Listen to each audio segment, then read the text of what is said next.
Day with us. Adriana Barros joins us from the Manitoba Association of Home Economists with a lesson that a lot of people didn't get correctly. How big should the things on your plate be? We're talking portion control. Adriana, 4 food groups, let's go through them. How big should each thing be? Okay, so 4. So there's vegetables and fruits. Yep.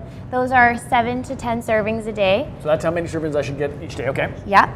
So doing hand gestures and examples of props, serving of fruit and vegetables should be around a cup of, like, your cupped hands. Okay, so that should be 1 serving of fruits and veggies. Fruits and vegetables. That's a lot of food. Yeah. Okay. So, or you can also use an example of a baseball for fruit and a computer mouse for a vegetable, so like a baked potato size of a computer mouse. Okay, so that makes a little more sense then. Okay. So for meats and alternatives, you get 2 to 3 servings a day, and that's around the size of your palm of your hand. And that's also kind of like a deck of cards, or I have a crayon. A pack of crayons. So that should be one of my 2 to 3 servings of meat and alternatives. Yeah, exactly. So for example, when you go to a restaurant or something, you're sometimes and often getting more than just 1 serving. I said to the guys, if this was the steak that they put in front of me at the restaurant, you would send it back. Yeah, most people would. But that's what I should be doing? Yes. Okay. So that's my 1 serving. Now the grains is surprisingly small. There's a very small amount of grains. It's just a tennis ball size. Yeah, tennis ball size. And we all love grains, and that's also quite surprising. So also another way of knowing if you're getting that portion size is it should be the size of your fist. So that should be half a cup of rice or half a cup of cooked pasta. Also, you can use a hockey puck as an example of that. That should be my serving of my grain on my plate. Yes. Wow, no wonder I'm such a big guy.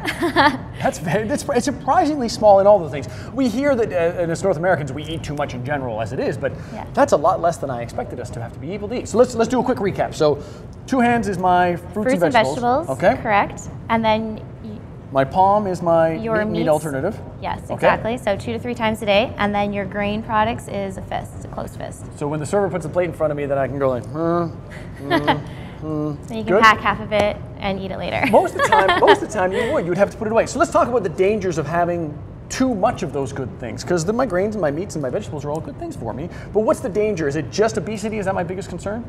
It would be obesity, gaining a little bit of extra pounds around midsection and other areas, which can also affect heart disease, can increase risks of diabetes, stuff like that. So you want to always kind of be conscious of your portion control. But if you overdo it 1 meal, that's not the end of the world. Don't panic. So you just cut back, scale back on your next meal. So it's really nothing that you have to be consciously thinking about all the time. But unless it's something you're going overboard yes. all the time. Yes, and then you should be thinking about it. But. So coming up, you're going to do a recipe for us that's going to have 4 food groups in the proper portions for everybody in my family. Yes. And we're also going to talk about the importance of Ag in the City. Ag in the City is coming up yet again this weekend. Exactly. Cool. So you stick around. We'll make a taco salad, and we'll post as much information as we can at breakfasttelevision.ca. We're going to take a break. Plenty coming up on BT. So what am I eating in this side? Thank you very much, Courtney. Adriana Barros joining us from the Manitoba Association of Home Economists with a lesson in portion control. So we learned a little earlier about how big things should be, and now we're going to put that into use. We're making a taco salad? Yes, we're making a beef taco salad. Okay. We're going to just start by throwing all of our ingredients in the bowl. So you can start with the lettuce. We learned about portion control, so this is not one person's lunch. No, this is going to feed 8 people. So this is a serving of 8. So there goes the tomatoes. Okay, so we get our proper servings of vegetables in there. Yes. Here's some grains. Okay. So this is our beans, our kidney beans. Our beans count as our grain serving. Okay. Yeah. We're going to be using extra lean ground beef today. So this is excellent for high quality protein. It has great vitamin B12 in there, as well as zinc. It has 14 essential nutrients as well. Nice. So it's really good. It's extra lean, so it's also cutting back on the fat and oil content. So that was cooked a little earlier. No worries. Oh, there's some. And it's local too. You were saying this is Manitoba beef. Yes, this is all Manitoba beef. So that's perfect. Okay. So here we have our avocado dressing. Okay, now what is avocado good for us? That is a great polyunsaturated fat. So it's a really good, healthy fat.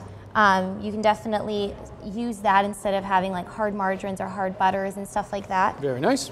And it's all going in? It's all going in. So everyone gets their own portion of dressing. So in this recipe can also be found at manitobabeef.ca. So there you go.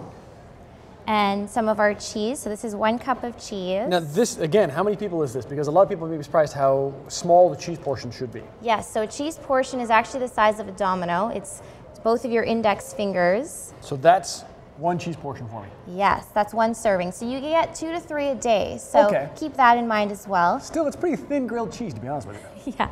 Oh, definitely. Like from what we're used to kind of doing every day. Okay. Yeah. All right, that's going in, that's going in. So you can just dump all of that yummy cheese in there. My hands are relatively clean. And some onions as well. Yeah, so those are just some sliced green onions, and that just adds extra flavor. And there you go. So you can give it a toss, mix it up a bit. And I want to ask, you said that there's no gluten in this one as well, which is nice. No, so this is a really good meal. Not only are you getting all of your food groups, you're also getting a gluten-free meal. So there's no wheat or no gluten in there. So. Yeah, so for a lot of parents, that's a big struggle. You know, there's more and more kids who have gluten allergies or are sensitive to gluten. So for a lot of people, it's a big struggle. I want to quickly talk, if I can, about Ag in the City, because not only are we using local meat, which will be, we'll actually see that at Ag in the City going on this weekend. Yeah, so this weekend at the Forks Market, we're going to be there from March 16th to 18th.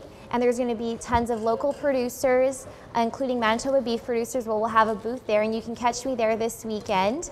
And we're just going to be celebrating and promoting local food fare, local producers, and all of that fun stuff, learning about agriculture. Well, we are extremely lucky to have such great food being made in our own backyards. For more information, we'll put as many links as we can on breakfasttelevision.ca. This will look way better when I'm done, I promise. I swear. I'm sorry I wrecked your recipe. Going to check it now on our weather conditions. Here is the always good in the kitchen, Jenna Kahn.